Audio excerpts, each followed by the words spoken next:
una cosa importante que les quiero comentar es que el dolor lumbar es algo tremendamente frecuente, ¿ya? Para que ustedes se hagan una idea, el dolor lumbar es la segunda causa de consulta médica luego el resfrío. Es así de frecuente, entonces si ustedes alguna vez han tenido un dolor lumbar, tranquilidad porque es algo que le va a pasar a la gran mayoría de las personas, más del 90% de la población. Ahora, ¿cuándo generalmente se produce? ¿Cuándo es más frecuente?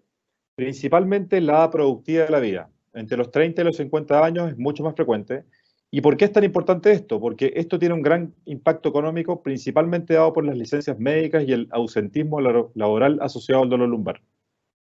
Ahora, una cosa buena del dolor lumbar es si ustedes han tenido alguna vez algún episodio de dolor lumbar o si lo van a tener en un futuro, sepan que la mayoría de las veces es bastante buena gente o bastante benigno y tiende a pasar en forma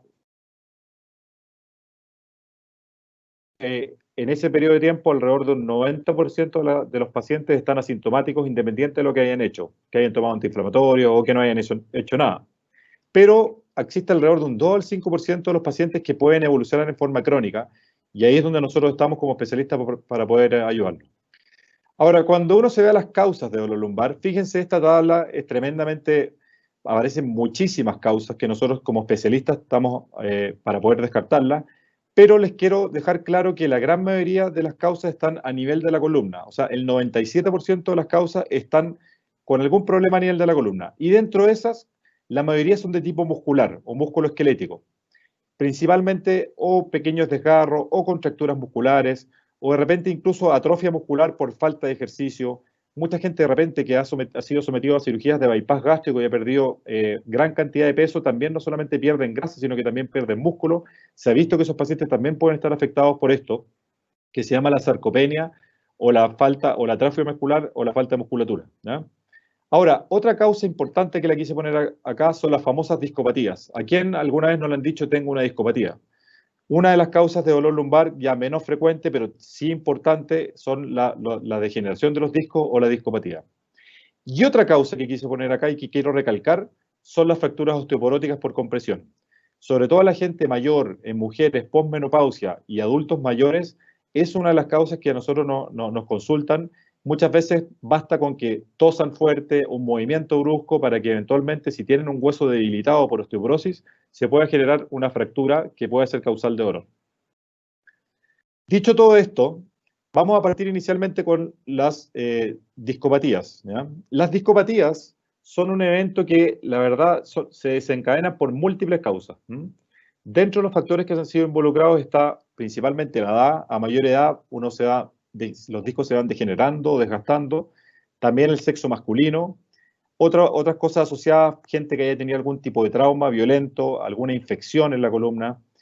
Pero lo principal en las discopatías, mucha gente joven de repente con discopatía sin ningún tipo de antecedente, está el factor genético. Y eso es lo primordial que se ha estudiado. O sea, no se sientan culpables de repente porque tengan algún disco desgastado, porque muchas veces esto viene en los genes. Yo he operado de repente gente y pacientes de 15 años, 16 años con hernias lumbares que nunca en su vida han tenido un trabajo pesado, que nunca han levantado una carga, sin embargo ya han tenido discos con desgaste, incluso con hernia. Ahora, otras causas que se asocian son cosas totalmente modificables. Y en eso es donde nosotros tenemos que actuar, y no solo nosotros como para darle a ustedes eventualmente algún consejo, sino que también ustedes en qué tienen que actuar si tienen problemas de columna, discopatías, en el manejo de la obesidad, en evitar fumar en exceso, ojalá no fumar, ¿ya? Lo otro, condiciones laborales que eventualmente pueden causar esto como trabajos pesados, cargas de peso. Se ha asociado también a gente que maneja mucho durante el día por una vibración continua a nivel de los discos. Y otra cosa tremendamente importante es el sedentarismo. Ahora, como les decía previamente, una causa que no es menor son las fracturas por osteoporosis y la osteoporosis en sí. Y dentro de eso, saber que es lejos más frecuente la osteoporosis en mujeres. Nos ganan por 6-1 los hombres. Ahora, se da principalmente en mujeres sobre los 50 años, en edad de menopausia, y tenemos que saber que más de un 50% de las mujeres sobre 80 años van a tener osteoporosis. Ahora, ¿qué pasa con la osteoporosis? En sí, la osteoporosis, si alguna vez le diagnostican esto, no es que sea la causa del dolor, pero sí es causa de aumento del riesgo de fracturas.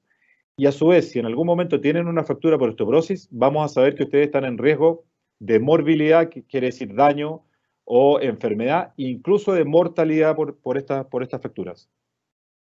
Ahora, la osteoporosis al igual que las discopatías, tiene también factores asociados que son modificables. Dentro de eso es una mala nutrición, o sea, vale decir que no haya una buena ingesta de calcio. A edad temprana se sabe que el calcio se deposita en los huesos hasta los 30 años. Si ustedes han tenido una mala alimentación hasta los 30 años, muy probablemente eso ya no va a mejorar. Así que preocúpense, sobre todo los que tengan hijos, que se preocupen de una adecuada ingesta de calcio a edades tempranas. Lo otro que se asocia también a la osteoporosis es baja actividad física. Es otro factor asociado. El sedentarismo de por sí, algunos hábitos como el tabaquismo, el consumo de alcohol, el consumo en exceso de café y algunos medicamentos, principalmente el uso de corticoides.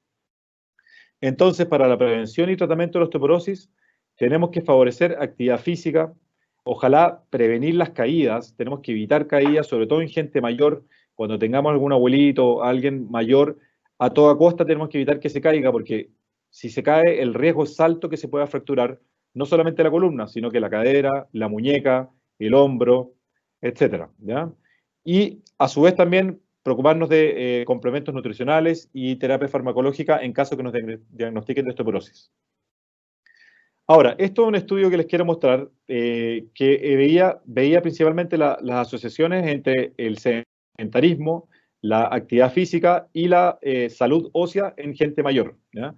Y se ve que claramente en el gráfico de la izquierda, se ve que claramente los pacientes que tenían fracturas, en caso que fuesen sedentarios, que es lo en rojo, tenían mayor riesgo de una nueva fractura.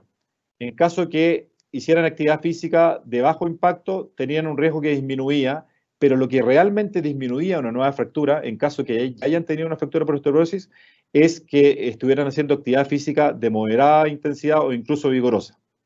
A su vez, en caso que ustedes que tengan osteoporosis y que nunca hayan tenido una fractura, sabemos que también la actividad física nos protege frente a una eventual fractura futura.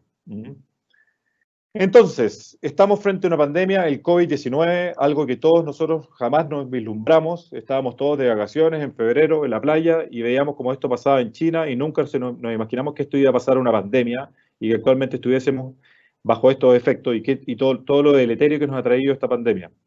Entonces pasamos de nosotros somos principalmente gente que somos sociables, pasamos de estar habitualmente con nuestros amigos, como muestra a la izquierda, en bares, en restaurantes, nos movilizamos, salíamos. ¿A qué pasamos? Pasamos a la figura de abajo, a ser gente que estamos principalmente más que nada solos, conectados al computador, pidiendo comida chatarra, jugando habitualmente PlayStation o lo que sea, pero todo menos actividad social. Y eso nos ha traído claramente varios problemas desde el punto de vista psicógeno, como depresión, ansiedad, que vamos a ir a ver más adelante, que se asocian mucho a varias de las causas que les voy a decir más adelante. Lo otro, pasamos de estar totalmente y tener una rutina, ir a la oficina, tener un buen escritorio, una buena silla ergonómica, un buen lugar de trabajo, y pasamos a tener que adaptar todo al teletrabajo, donde muchos de nosotros no tenemos escritorio, no tenemos una buena silla, no tenemos lo adecuado para poder desarrollar nuestro trabajo. Y esto trae una serie de consecuencias negativas en todo lo que es las enfermedades a nivel lumbar. Y también pasamos de hacer ejercicio en forma rutinaria, muchos de nosotros, no solamente en gimnasio, sino que al aire libre, en los parques, en los cerros, a los que les gusta la bicicleta cerro, a los que les gusta el trote de parques, cerro, lo que sea. Y tuvimos que cambiar nuestra rutina a quedarnos en casa y a tener que adaptarnos por el famoso home fitness, que son ejercicios en casa, muchos de nosotros sin saber realmente qué hacer, sin un adecuado instructivo, que también trae consecuencias no menores. Esto es un estudio que les quiero mostrar respecto a los efectos que ha tenido este tremendo virus, el COVID-19, que es el innombrable, como digo yo, respecto al confinamiento, incluso respecto a hábitos de alimentario y a la actividad física. Y vemos que claramente este estudio, que se tradujo a 8 lenguajes y a nivel mundial, a nivel intercontinental, se ve que la actividad física vigorosa se ha visto claramente disminuida. Incluso la actividad física de moderada intensidad, la caminata también se ha visto claramente reducida.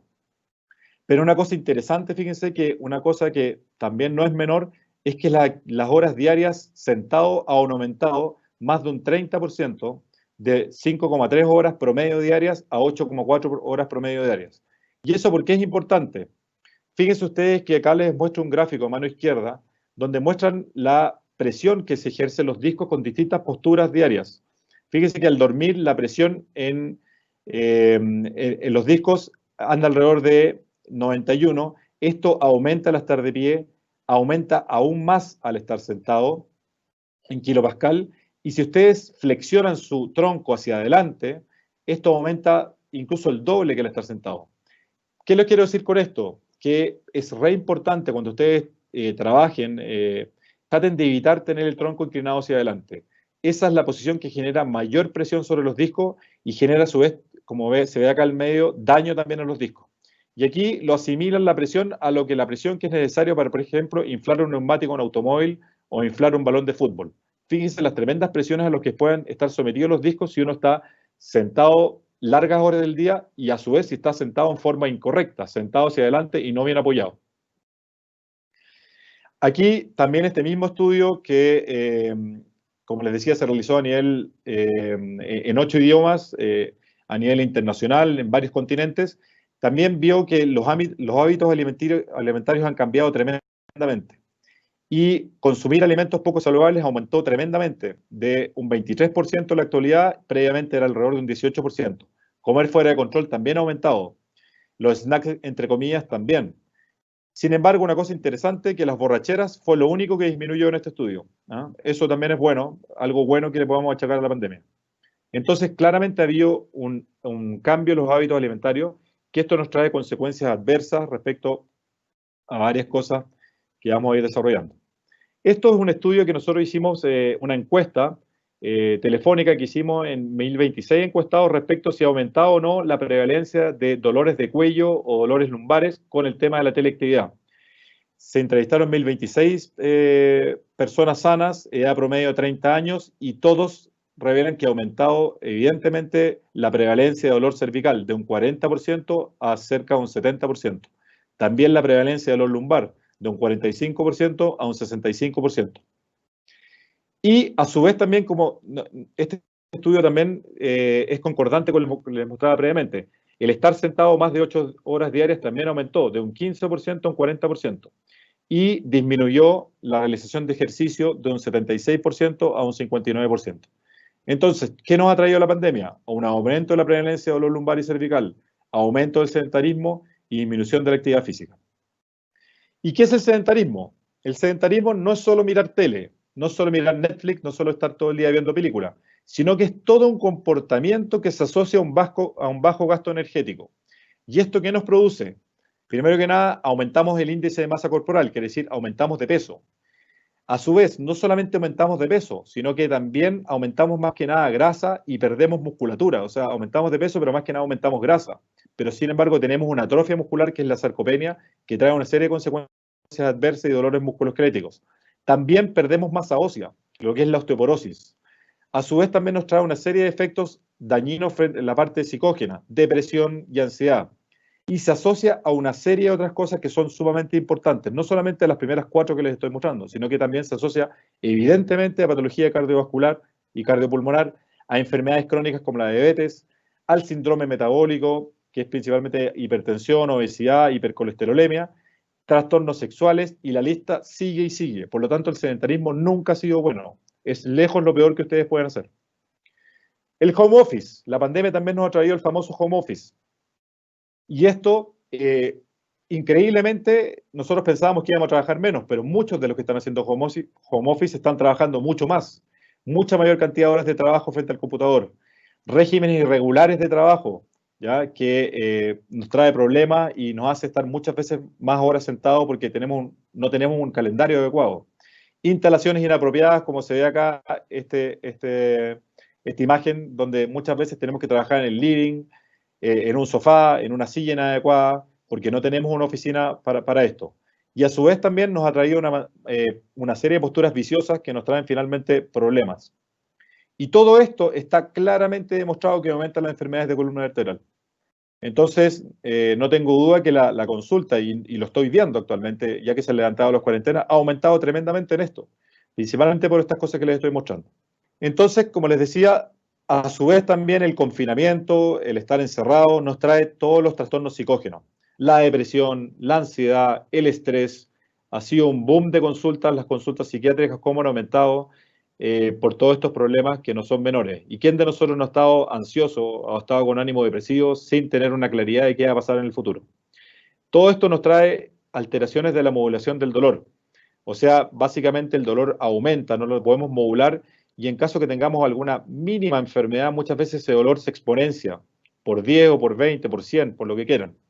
A su vez también tendemos a somatizar mucho más. Cuando estamos con alguna enfermedad de tipo psiquiátrica, tendemos a somatizar dolores que muchas veces no tienen una traducción orgánica o alguna enfermedad asociada, como muchos de ustedes han escuchado, a enfermedades como la fibromialgia, que han aumentado tremendamente. Y a su vez también todos estos trastornos psicógenos nos disminuyen la respuesta inmune.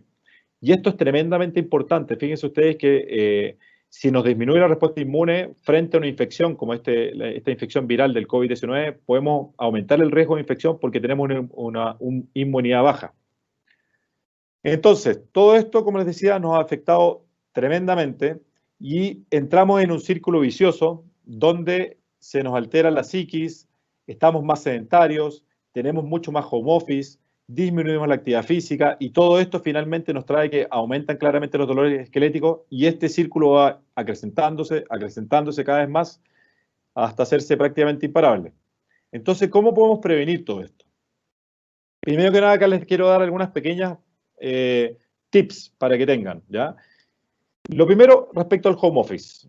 Esto tienen que saber que llegó para quedarse, ¿ya? Esto definitivamente muchas empresas van a cambiar su estrategia, ya no toda la gente va a tener que acudir a la oficina y muchas empresas ya van a dejar a sus trabajadores trabajando como teletrabajo, ¿ya? Pero para esto es importante que ustedes también hagan ciertas cosas y esto ustedes sí lo pueden hacer. Sigan sus rutinas de trabajo tradicionales, sigan sus horarios tradicionales, ¿ya? Establezcan tal cual como las tenían previamente. Levántense a una hora adecuada, como lo hacían cuando iban a trabajar. No se levanten a las 12 del día, levántense a las 7 de la mañana, 8 de la mañana y establezcan su rutina tradicional, así como tal cual como lo tenían previo a la pandemia. A su vez también, permítanse tener pausas de descanso activo. ¿Qué quiere decir esto? Si están largas horas frente al computador, eso es tremendamente malo. Entonces, pónganse un cronómetro y cada una hora y media, descansen un ratito, caminen un rato, elonguen, estiren un ratito las articulaciones. Eso les va a hacer bien tanto desde el punto de vista musculoesquelético como desde el punto de vista mental. A su vez también, eviten posturas viciosas. Como se fijan ahí en el monito que les estoy mostrando acá arriba, a mano derecha, esto es la forma en que ustedes no tienen que sentarse. ¿Ya? ¿Qué está mostrando acá? Primero que nada, está todo alterado acá. No tienen los pies bien apoyados en el suelo. Tienen una silla inadecuada. No tienen bien apoyada la zona lumbar. Tienen una flexión de tronco. Tienden a flectarse hacia adelante. Flexión de hombros. A su vez también, muchas veces los teclados no están a una buena distancia. Y eso todo les va a traer problemas a todo nivel, no solamente a nivel de la columna, sino que también a nivel de hombros, caderas, etc. Entonces, eviten posturas que impliquen antepulsión del tronco o que impliquen flectar el cuello en exceso o flectar la zona dorsal en exceso, como lo está mostrando acá la flecha, tanto a nivel cervical como a nivel dorsal. Lo otro, eviten posturas sostenidas por más de una hora. No es recomendable estar sentado más allá de una hora. Les recomiendo que cada una hora se pongan a jalar un cronómetro, sobre todo los que tienen discopatías o enfermedades de columna, y se levanten y caminen 5 o 10 minutos, basta para poder liberar esos pobres discos que han estado sometidos durante tanto tiempo a una compresión continua. Y por último, tengan instalaciones apropiadas de trabajo en la casa. Si no las tienen, exíjanla a sus empleadores, porque si vamos a estar en home office, tenemos que tener instalaciones adecuadas.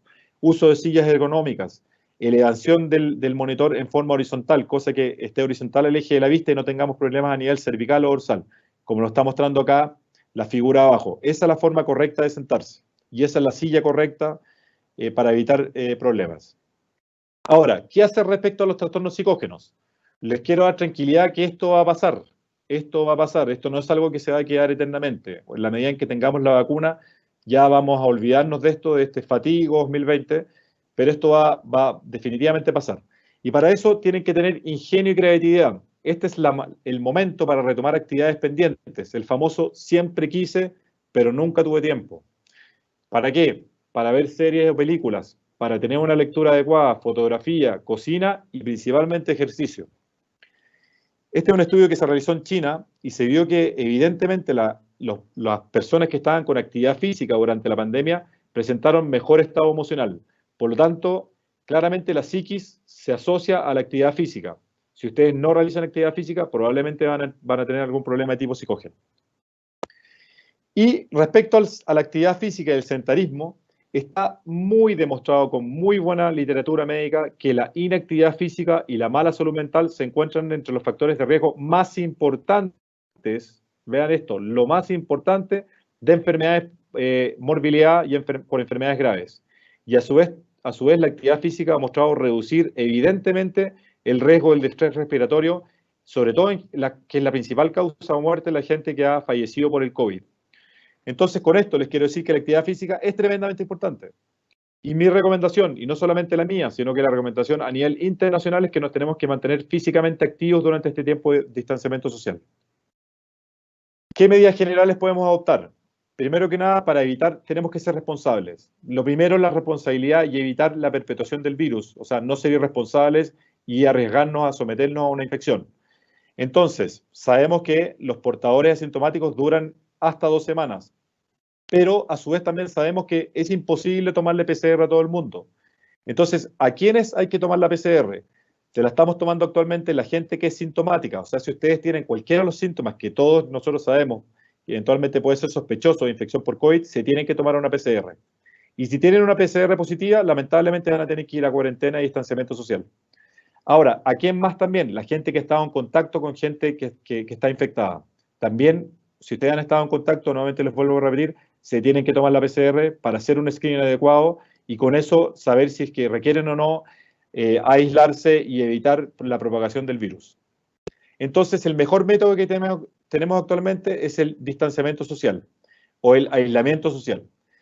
Estamos ya saliendo de una fase 2, pero en la fase 2 ya nos permitíamos durante la semana poder salir a caminar o correr. Pero ojo, si ustedes salen a caminar o correr, ojalá mantengan distancia con la persona que lo está acompañando de unos 5 metros al caminar o correr de 10 metros para evitar infección con el resto de la gente. A su vez, ¿qué medidas generales les recomiendo? Mantengan una adecuada higiene del sueño. Ideal dormir ojalá 7 o 8 horas diarias. Eso es una adecuada higiene del sueño. Lo otro, dieta saludable, hidrátense de forma adecuada, consuman frutas y verduras, eviten la anarquía del tiempo, establezcan las rutinas adecuadas, eviten que el tiempo se las gane a ustedes, sino que ustedes tienen que establecer las rutinas adecuadas. Y lo otro, ejercítense de forma diaria y progresiva. Las últimas cuatro cosas que les comenté, la higiene del sueño, la dieta saludable, la ejercitación diaria y progresiva, está evidentemente demostrado que aumenta las defensas y nos previene frente a una infección potencial con el COVID. Respecto a los ejercicios, recomendable, ojalá ejercicios aeróbicos. Basta con cosas sumamente simples. 5 ejercicios de 1 minuto cada uno con series repetidas de 3 a 5 veces. Estos dos ustedes van a ser capaces de hacerlo en 20 minutos, no más allá de media hora. Pero si lo hacen diariamente, créanme que les va a cambiar su calidad de vida. A su vez también los que nunca han realizado ejercicio es recomendable que al principio lo hagan bajo supervisión. Lo otro, planifiquen ejercicio en horarios obviamente de circunstancias habituales. Y está evidentemente demostrado por buena literatura que adultos mayores lo ideal es que hagan al menos entre 150 a 300 minutos de ejercicio de moderada intensidad a la semana. ¿Ya? ¿A qué se refiere con ejercicios de moderada intensidad? Basta con hacer, por ejemplo, como lo está mostrando acá el monito a la izquierda, sentadillas o estocadas con algún grado de peso, o caminar relativamente vigoroso, o subir escaleras. Pero que estos ejercicios les aumente la frecuencia cardíaca o también les aumente la frecuencia respiratoria, pero ustedes que sean capaces de poder hablar, eso ya es una actividad moderada. ¿Ya? Actividad vigorosa severa es cuando ustedes este ejercicio no les permite poder hablar con el compañero al lado. ¿Y qué ha pasado? Había una revolución del home fitness, el famoso home fitness o los ejercicios en casa. Y esta nueva modalidad yo me atrevería a decirles que llegó para quedarse. O sea, muy probablemente los gimnasios van a bajar muchísimo la cantidad de adeptos a los gimnasios, pero mucha gente ya se da cuenta que muchas cosas se pueden hacer en casa, por conveniencia y por seguridad. Y aquí la falta de equipamiento no es una excusa. No es mi excusa no hacer ejercicios porque no tengo un gimnasio en la casa. nos tenemos que poner creativos. Y mucha gente utiliza, como les están mostrando acá los monitos, utilizan en vez de pesos botellas grandes con agua, sillas de distinto tipo, y son capaces de poder aplicar el acondicionamiento físico con distintas opciones sin el requisito de un gimnasio en la casa. Ahora, existen a su vez, les voy a mostrar más adelante, algunas aplicaciones que requieren algunas pequeñas cosas, pero otras que nosotros las podemos hacer sin necesidad de tener ningún tipo de equipamiento de gimnasio. Y todas estas aplicaciones nos permiten obtener datos de la salud de ustedes personalizados en tiempo real, nos permiten también conectarnos con amigos. Muchos de estos ejercicios se pueden hacer conectados con amigos y nos permite no distanciarnos, como ya lo hemos estado haciendo permanentemente, y nos permite mantener una adecuada psiquis durante este tiempo, realizar seguimientos de nuestras actividades y a su vez también tener supervisión en tiempo real de lo que estamos realizando. Y es así como existen distintas aplicaciones. Acá les pongo la que a mí más me gusta, lejos, porque me encanta la bicicleta, es el Swift, que es una aplicación que sí exige tener por lo menos un rodillo, pero permite estar conectado y hacer rutinas de ejercicio tanto con amigos o a nivel mundial, con gente de todos los continentes, y hacer carreras, lo que ustedes quieran, y a su vez también estar supervisados por un entrenador que nos puede ir diciendo cómo ir aumentando la carga. Tremenda aplicación a los que les gusta el ciclismo. O bien, si no tienen, por ejemplo, una trotadora o no tienen un rodillo de bicicleta, pueden hacer entrenamientos sin este tipo de material. Y aquí les muestro un ejemplo, por ejemplo, el HIIT Fitness, donde muestra distintos tipos de ejercicios que perfectamente los podemos realizar sin tener ningún tipo de implemento, ni pesas, ni nada asociado.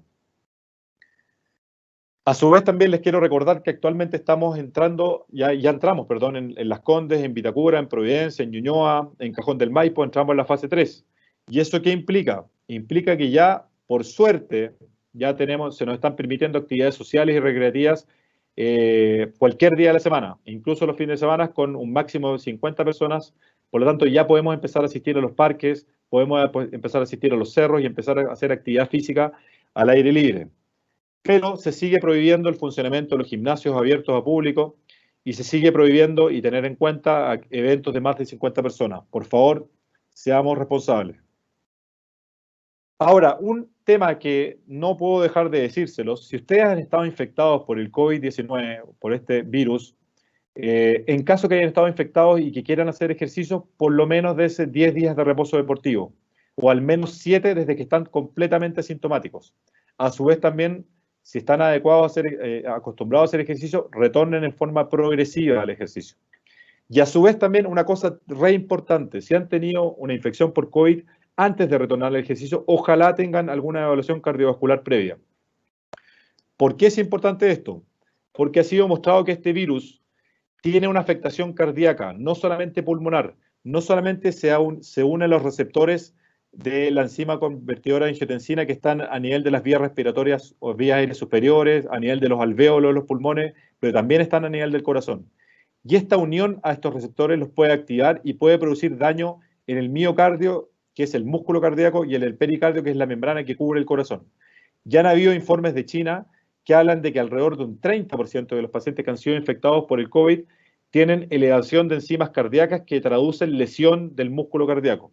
Así que, ojo, si ustedes han sido infectados por el COVID, por favor, antes de retornar al ejercicio, tengan una adecuada evaluación cardiovascular y háganlo en forma segura. Entonces, después de todo lo que les comenté previamente, ¿qué les quiero dejar a ustedes para la casa? Lo primero, que una causa frecuente del dolor lumbar, que ya es tremendamente frecuente, son las discopatías lumbares y las fracturas por osteoporosis. La pandemia nos ha traído una serie de cambios de hábitos que se asocian a dolor lumbar. Ya les dije previamente todo lo que implica el sedentarismo, la falta de ejercicio, el estar encerrados, todo eso se asocia muchísimo a dolor lumbar, ¿ya? Muchos de estos nuevos hábitos llegaron para quedarse. No tratemos de luchar con que esta cosa no va a quedarse, porque lamentablemente muchos de nosotros vamos a tener que seguir así y esto no se va a ir una vez solucionada la pandemia y una vez que salgamos de todo esto. Pero ya que llegó para quedarse, tenemos que trabajar sobre mejorar estos hábitos para evitar lesiones de espalda.